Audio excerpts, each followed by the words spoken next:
কান্না করতেছি, আমি ওসি দারোগার কাছে কান্না করতেছি। হাতে মেয়ের ছবি আর চোখে নোনা জল। কলাপাড়া টেলিভিশন জার্নালিজম ফোরামের কার্যালয়ে এভাবেই ডুকরে কাঁদছিলেন হালিমা বেগম। গত ৩০ জুন বিকেলে পাশের গ্রাম থেকে ফিরে তিনি দেখতে পান তার কিশোরী মেয়ে লামিয়ার নিথর দেহ ঝুলছে। ঘর থেকে পালিয়ে যেতে দেখেন তাইফুল ইসলাম সোহেল সহ ৩ যুবককে। মামলা করছি, মামলা করে আমি আসছি। ঘটনার পরপরই পুলিশ এসে পড়াশোনার চাপে আত্মহত্যা বলে ধামাচাপা দেওয়ার চেষ্টা করেন। এমনকি মামলা নিতে তৎকালীন ওসি জুয়েল ইসলাম ঘুষ গ্রহণ করেন বলেও সংবাদ সম্মেলনে দাবি করা হয়।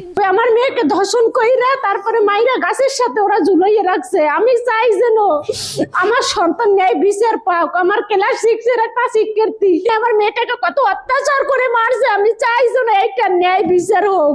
পরবর্তীতে আদালত থেকে মামলাটি তদন্তে পাঠালেও তদন্ত কর্মকর্তা এসআই মিজান, বর্তমান ওসি রবিউল ইসলাম প্রভাবশালীদের দ্বারা প্রভাবিত হয়ে মূল আসামিদের নাম চার্জশিট থেকে বাদ দেন।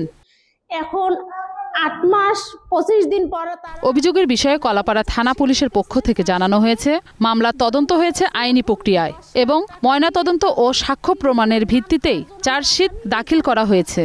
এই যে আসামি, এদের এই বিরুদ্ধে কোনো সুনির্দিষ্ট সাক্ষ্য প্রমাণ পাওয়া যায় নাই বিদায় তাদেরকে অতমূলক দায়িত্ব অবতীর্ণের প্রার্থনা করে বিজ্ঞ আদালতে অভিযোগপত্র 2 জনের বিরুদ্ধে দাখিল করে এই যে বিষয়টা উঠে আসছে, এই বিষয়টা ঘটনার সত্য না।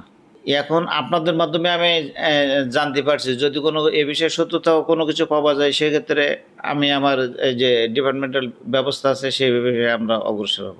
পরিবারের সদস্যরা চান পুনর্তদন্তের মাধ্যমে প্রকৃত অপরাধীরা আইনের আওতায় আসুক।